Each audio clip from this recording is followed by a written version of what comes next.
Muito bem, estamos aqui de volta para mais uma aula da nossa Escola Bíblica Dominical, aquela escola que eu considero a maior escola teológica do mundo, porque nela nós estudamos e nunca nos formamos. Porque a Bíblia é assim, a Bíblia é infinita, não importa o quanto você sabe, o quanto você conhece, sempre há algo mais para aprender. E às vezes muitas coisas que a gente sabe e conhece acaba com o tempo. O que não usa, esquece. Mas a Escola Bíblica Dominical sempre está nos lembrando os ensinos maravilhosos da Palavra de Deus.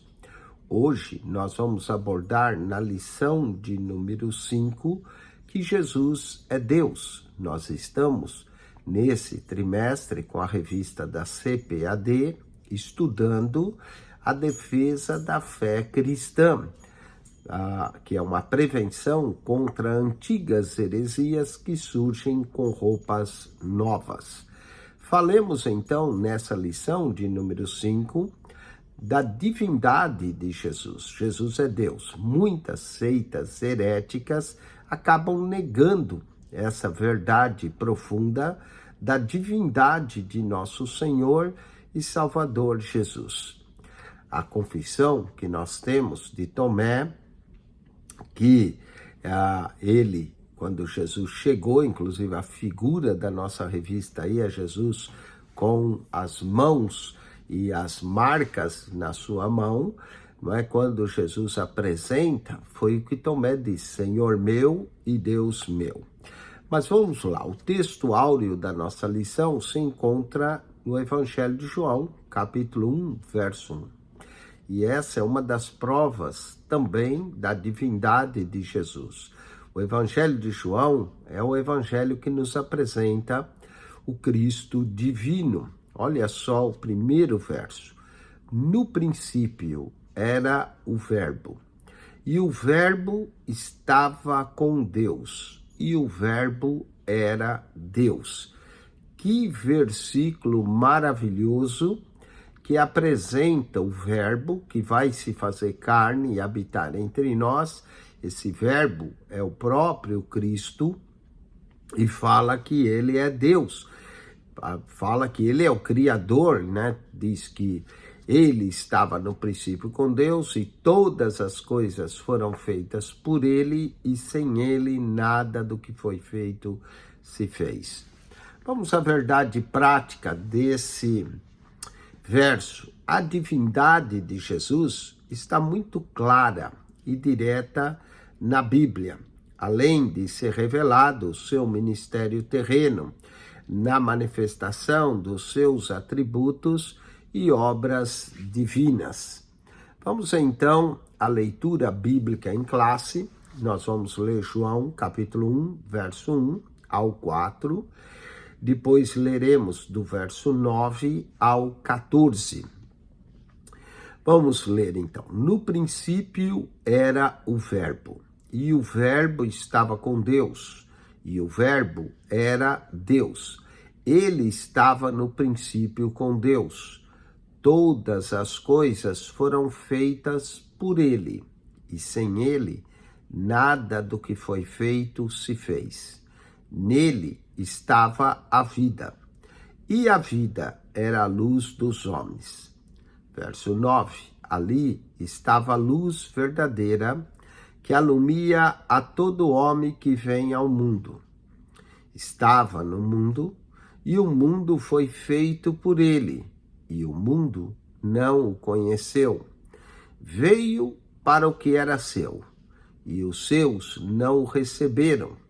Mas a todos quantos o receberam, deu-lhes o poder de serem feitos filhos de Deus, aos que creem no seu nome, os quais não nasceram do sangue, nem da vontade da carne, nem da vontade do varão, mas de Deus. E o Verbo se fez carne e habitou entre nós, e vimos a sua glória como a glória do unigênito do Pai, cheio de graça e de verdade. Vamos ao comentário da nossa lição, começando com a introdução. O apóstolo João, como judeu monoteísta, instruído na sinagoga, não está apresentando um novo Deus, mas colocando o verbo dentro da divindade do Deus dos seus antepassados. Note que João era judeu e dele descreve, acostumado a falar o Shamá, ouve, ó Israel, o Senhor nosso Deus é o único, não é? O Senhor nosso Deus é um. Então, aqui João, ao apresentar o verbo divino e colocar o princípio, ele está mencionando o mesmo Deus, criador de todas as coisas. O apóstolo não admitia em hipótese alguma outra divindade. Se isso aqui tivesse sido escrito por um pagão, talvez nós poderíamos questionar, mas isso foi escrito por alguém que cria num Deus e somente um Deus. O Deus Yahavé, Jeová de Israel, Yahweh, ninguém sabe a pronúncia correta do tetragrama. Há uma tradução que chama Jeová, outra Javé, de Israel, Marcos capítulo 12, versos 28 a 30. Por isso, logo no prólogo do seu evangelho, ele descreve o verbo com os atributos da deidade, da divindade.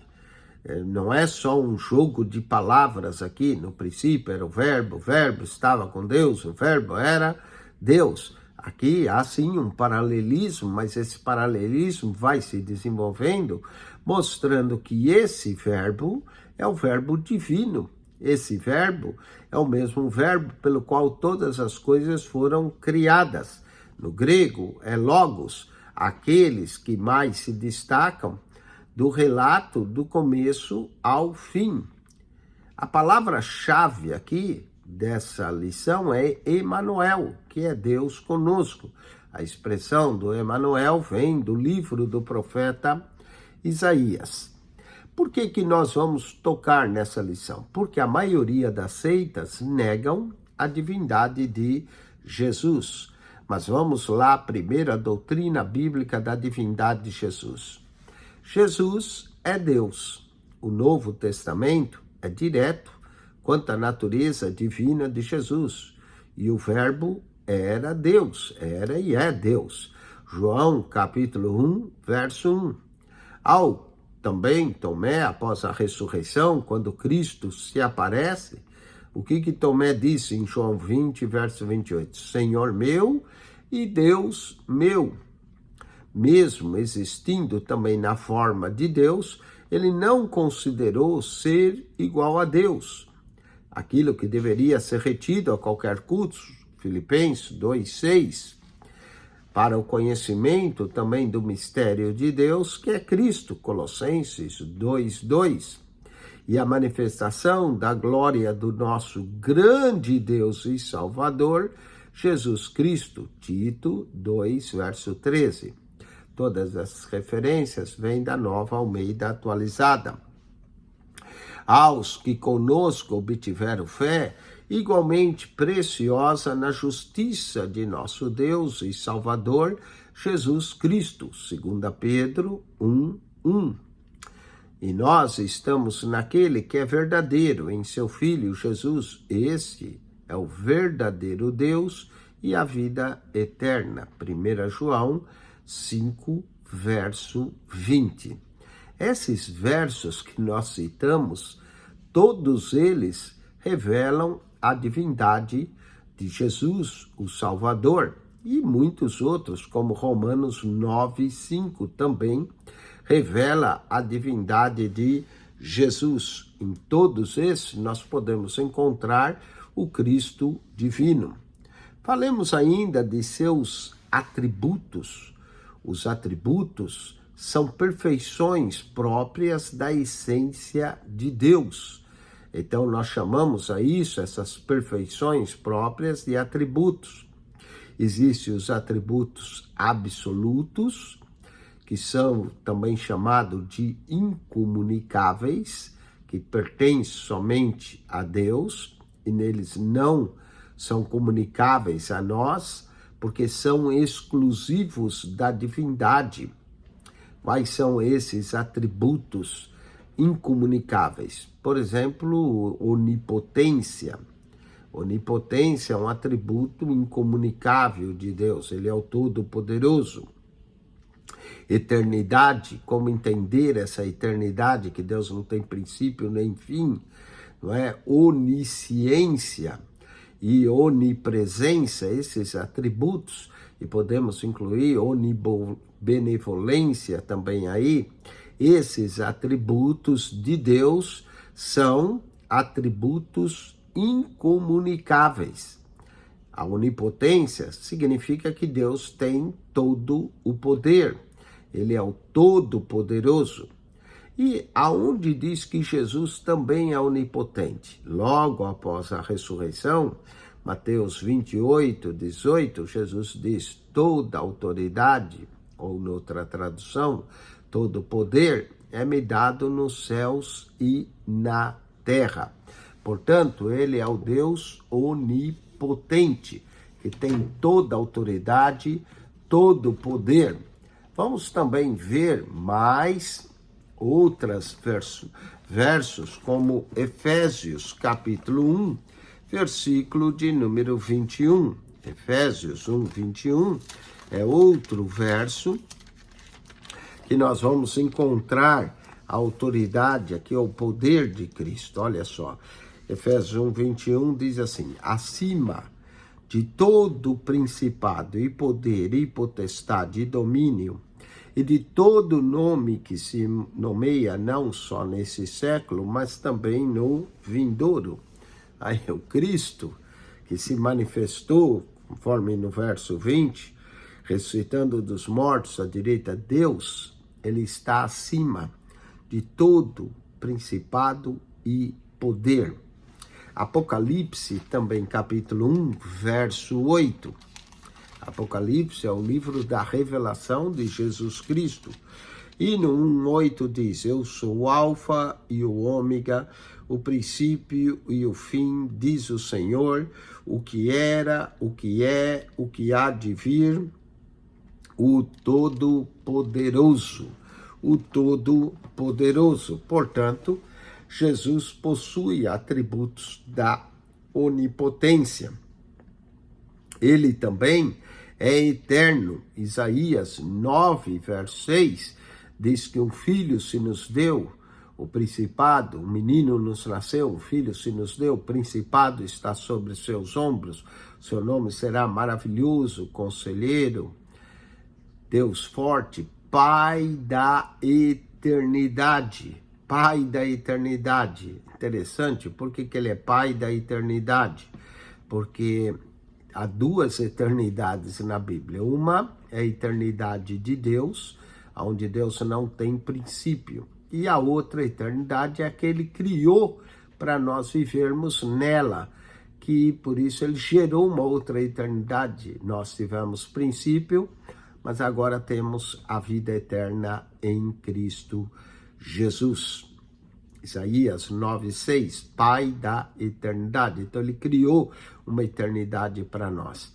Miqueias 5:2 também revela Cristo como eterno aqui, ó, aquele que é desde os tempos antigos. Que profecia maravilhosa de Miqueias, que não só revela aonde o Messias, o Cristo, deveria nascer. E tu, Belém Efrata, posta que é pequena entre milhares de Judá, de ti sairá o que será Senhor Israel. E agora o restante do verso, essa parte B ou C do verso, diz assim: e cujas origens são desde os tempos antigos, desde os dias da eternidade. Olha aí, aqui já fala da eternidade de Jesus.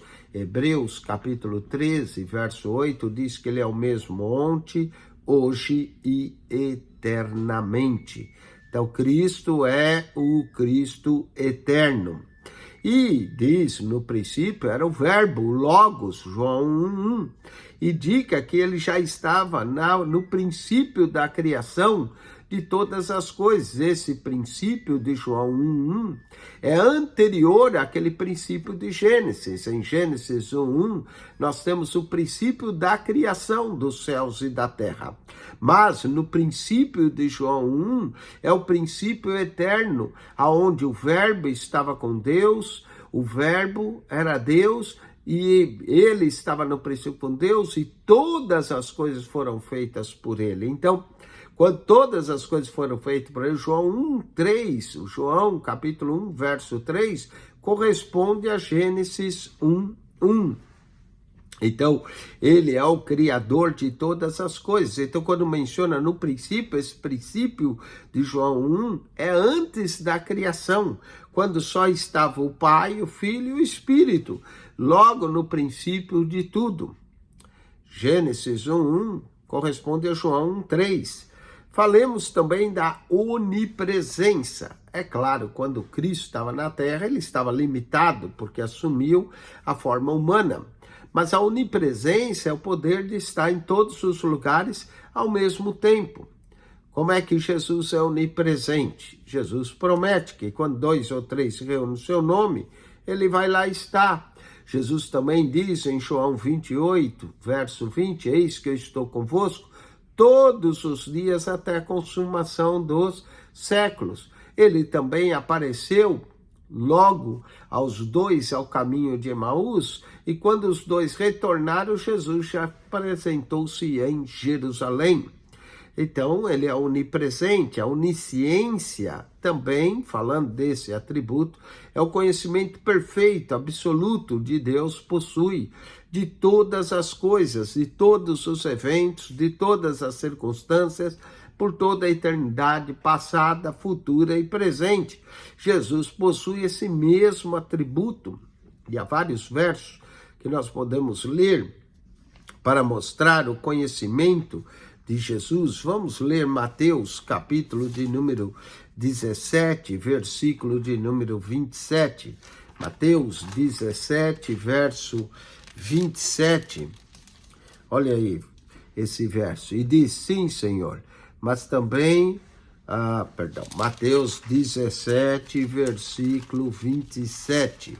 Mateus 17, 27, lemos. Mas, para que não escandalizemos, vai ao mar, lança o anzol, tira o primeiro peixe que subir, e abrindo a boca, encontrará um estáter, toma e dá por ti e por mim. Uau! Vai ao mar. Jesus sabia que o primeiro peixe que ele pescasse, quando ele tirasse a moeda da boca do peixe, teria uma moeda na boca para pagar o imposto de Jesus e de Pedro. João, capítulo 1, verso 47, quando Jesus também disse a Natanael, antes que Felipe te chamasse, eu te vi debaixo da figueira, não é? Jesus viu a Natanael e até também falou de Natanael, eis aqui um verdadeiro israelita e que não há dolo. E Natanael ficou admirado, de onde tu me conheces? Disse Natanael, de onde me conheces? Jesus respondeu e disse, antes que Felipe te chamasse, te vi estando tu debaixo da figueira.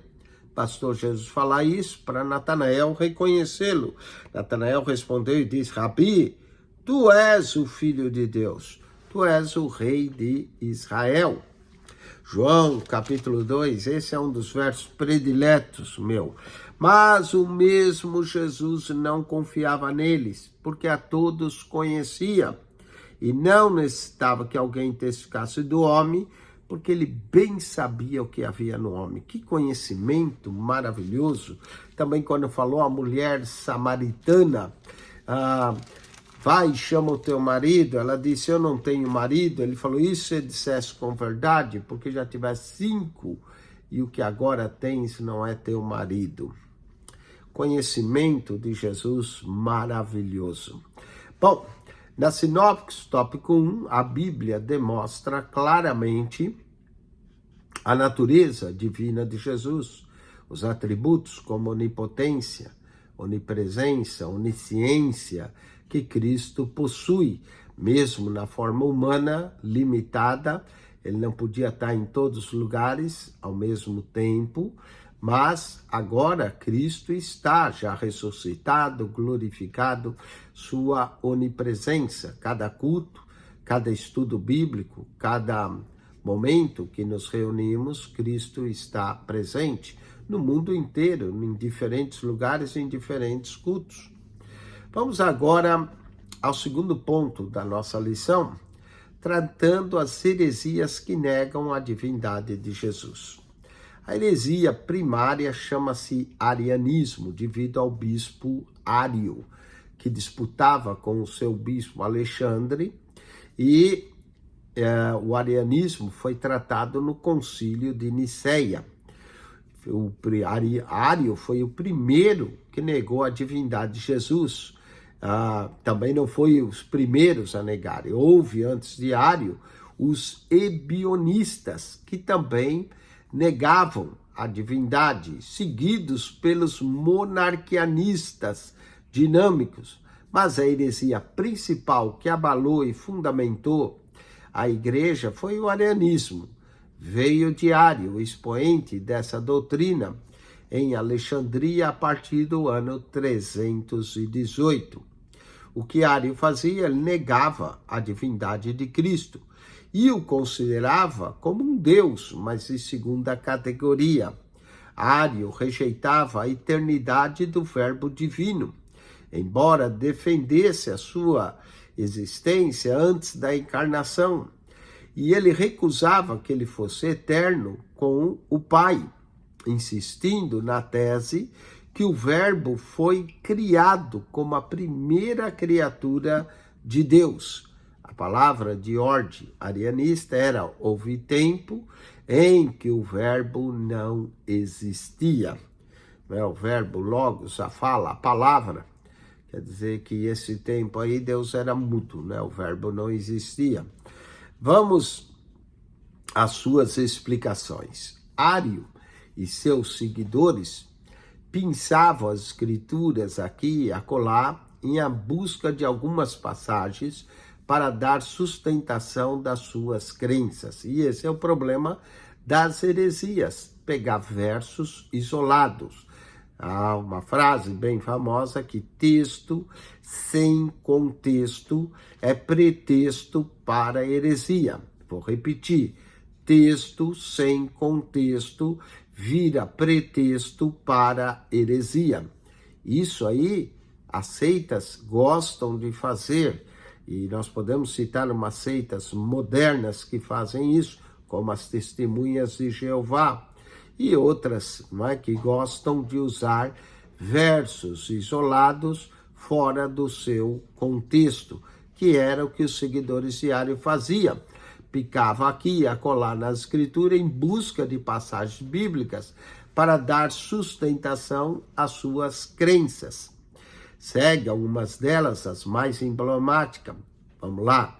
O Senhor me criou no princípio dos seus caminhos. Provérbios 8, verso 22. A palavra o Senhor me criou no princípio dos seus caminhos. Aqui ele sugere que o Logos foi criado.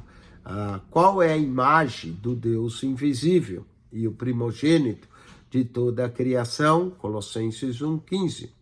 Então, houve tempo, diz Ário, que o Filho não existia. Houve a passagem favorita dele, é João 17,3. A vida eterna é essa, conheço a ti, só por único Deus verdadeiro, e a Jesus a quem enviastes. Com isso, ele ignorava que todo o pensamento bíblico defende a eternidade e a deidade de Cristo, como João, capítulo 1, verso 1 ao 3. Esse é o perigo de pegar versos isolados. Se eu pegar um verso isolado, só para mostrar, por exemplo, o Salmo 14, e eu ler só uma partezinha desse verso, nós vamos chegar à conclusão de que não há Deus. Olha só. Salmo de número 14, vamos ler aqui o versículo de número 1, e o 53 é a mesma coisa. Salmo 14, verso 1, Se eu ler o verso isolado, dizem os necios do seu coração, não há Deus. Se eu ler só a parte que não há Deus, eu vou dizer que a Bíblia diz que não há Deus. Mas eu tenho que entender, olha o contexto. Dizem os nécios, os nécios no seu coração que dizem não há Deus.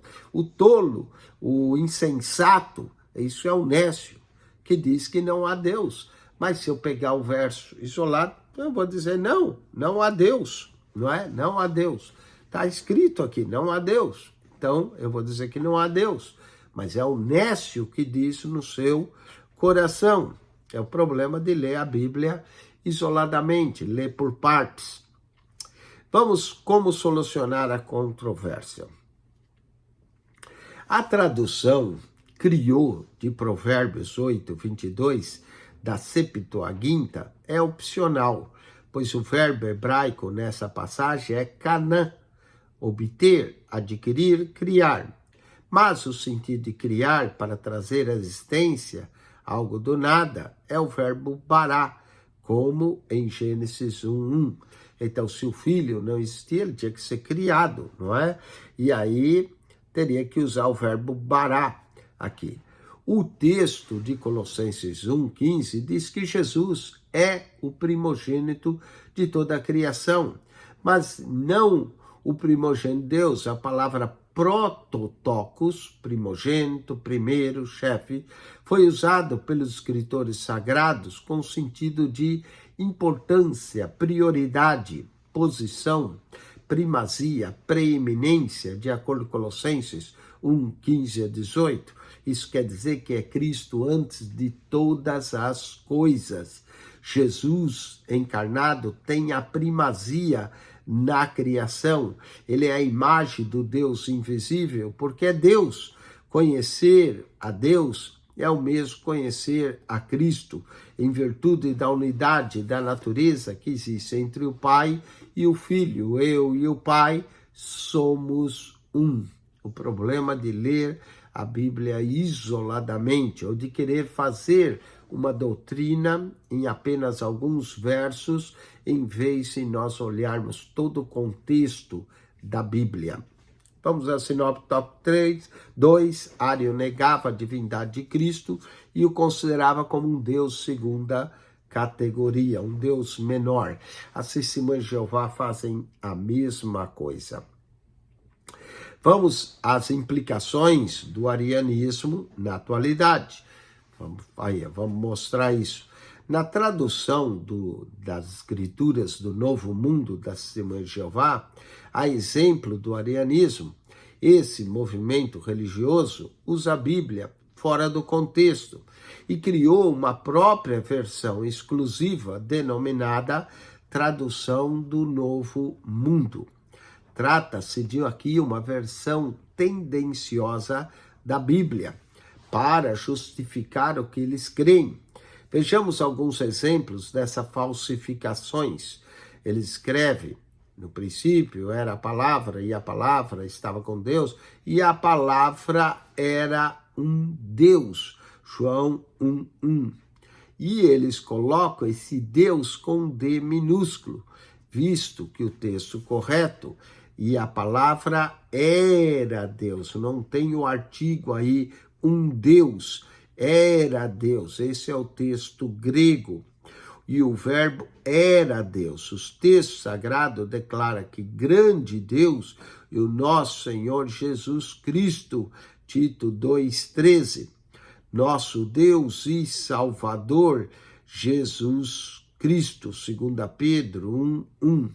Essas passagens falam textualmente que Jesus é Deus. Entretanto, a tradução do Novo Mundo diz do grande Deus e do nosso Salvador Jesus, do nosso Deus e do Salvador Jesus. Eles mudam esses textos sagrados e acrescentam um do, onde não existe no texto grego, para desvincular a divindade de Jesus, de Deus Pai.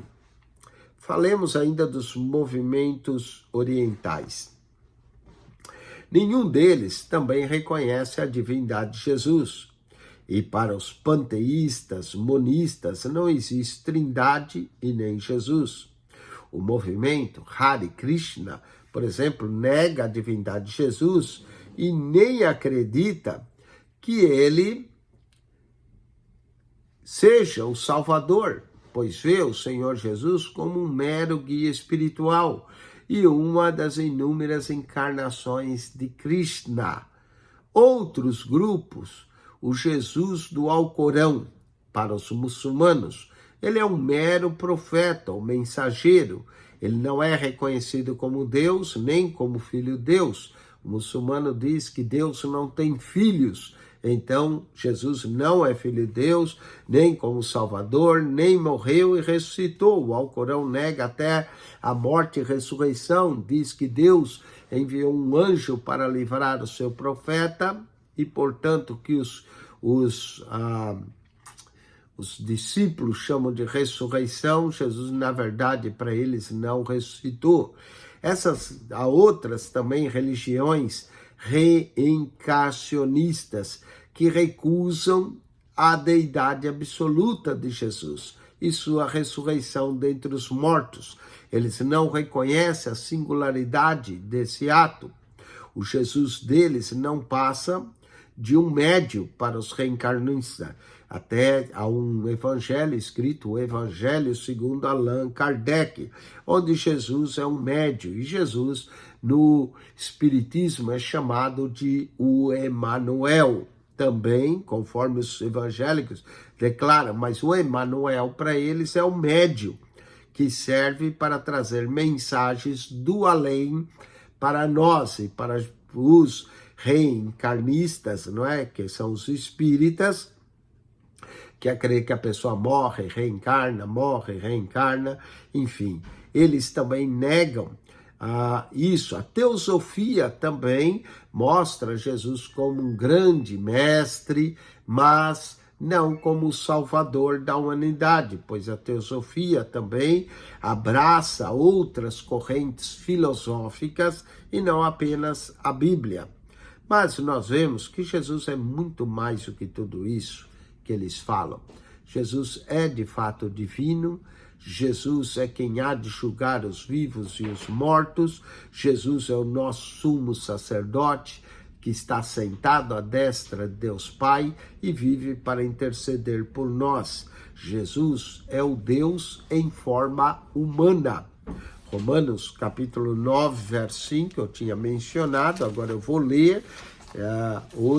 Esse verso fala muito da divindade de Jesus. Alguns tentam colocar em um ponto e uma vírgula para mudar o texto, mas diz assim: dos quais são os pais, dos quais é o Cristo, segundo a carne, o qual é sobre todos, Deus bendito eternamente. O Cristo é o Deus sobre todos, Deus bendito eternamente.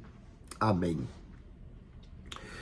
Muito bem, a sinopse do capítulo 3 diz que grupos religiosos negam a divindade do Cristo, alterando o texto sagrado, e outros alteram a Bíblia, e outros não creem na Bíblia, e outros incluem os seus livros próprios para as suas seitas e heresias. Vamos à conclusão disso tudo.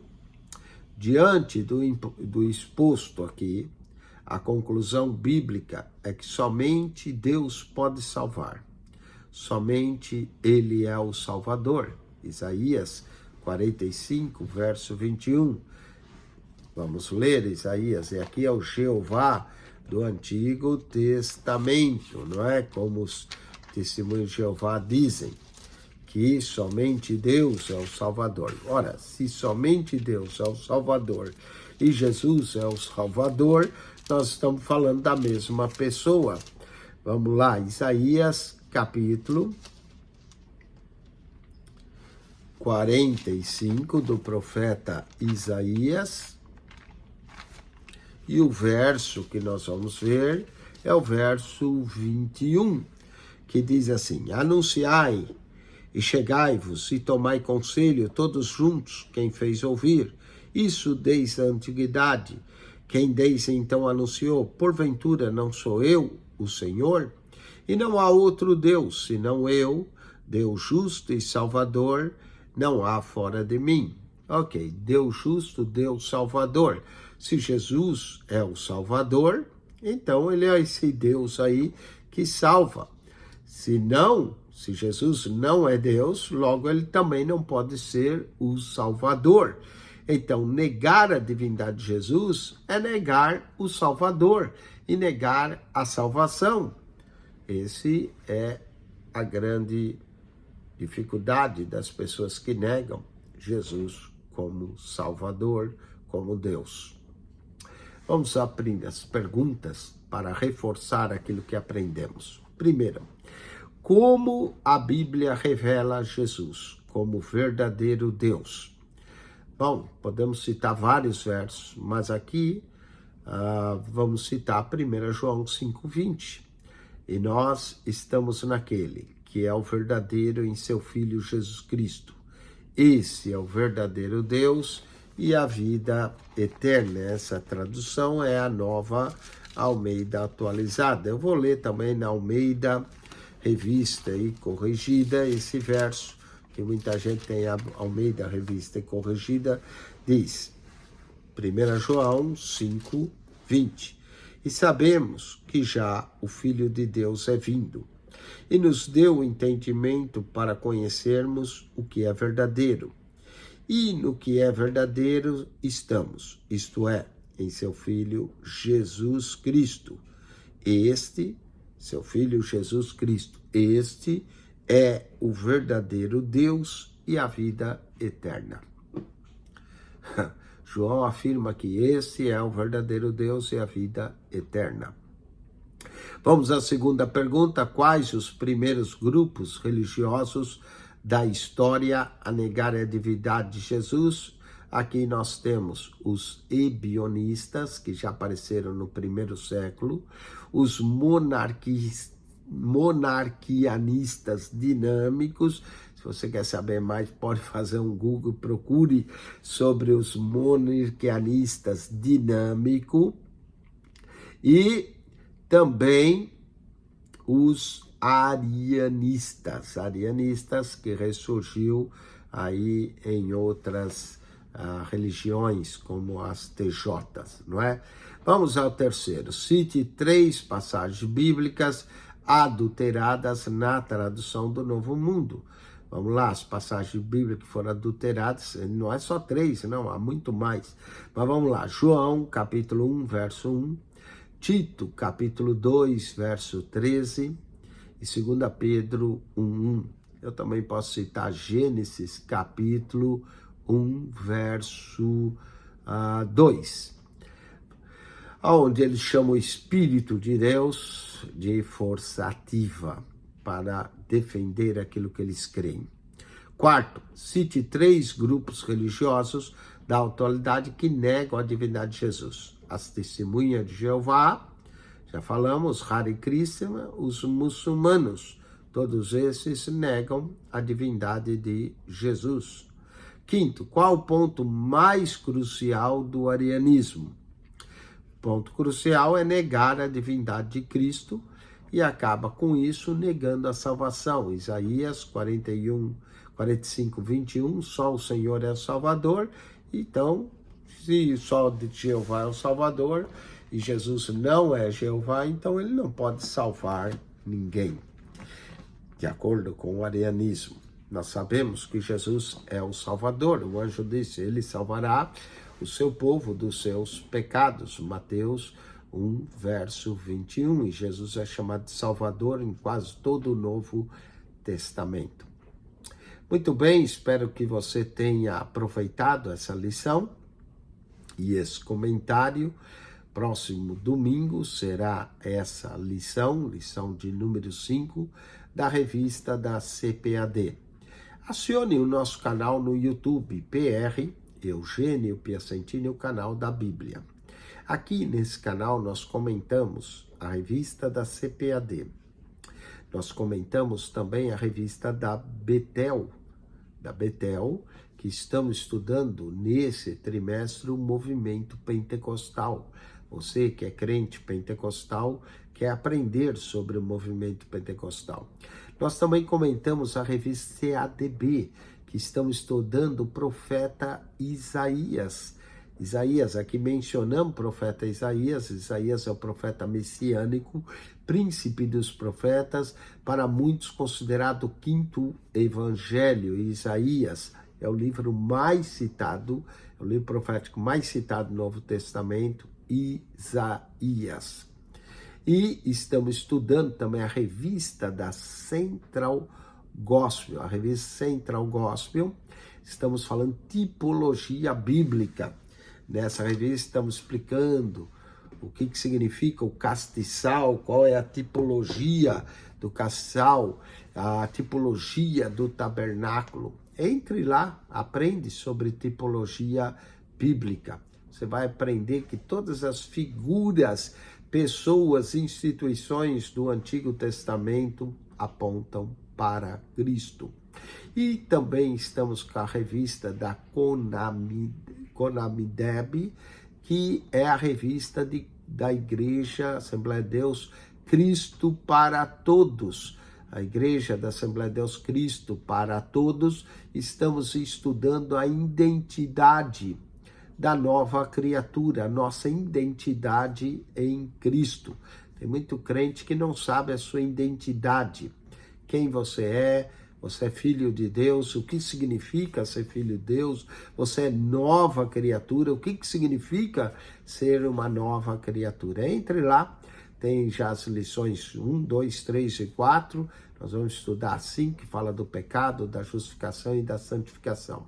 Então aqui nesse canal, você não tem o comentário apenas de uma escola bíblica, você tem o comentário de 5 escolas bíblicas. Da CPAD, que é a mais antiga, da Betel, da revista da CADB, da revista da Central Gospel e da revista da Cristo para Todos. Entre lá, ao entrar no canal, clique na foto redonda, vai aparecer um menu, clique no playlist, você pode estudar 5 lições escola dominical diferente e nós comentamos todas elas. Deus te abençoe em Cristo Jesus. PR Eugênio Piacentini, o canal da Bíblia. Subscreva.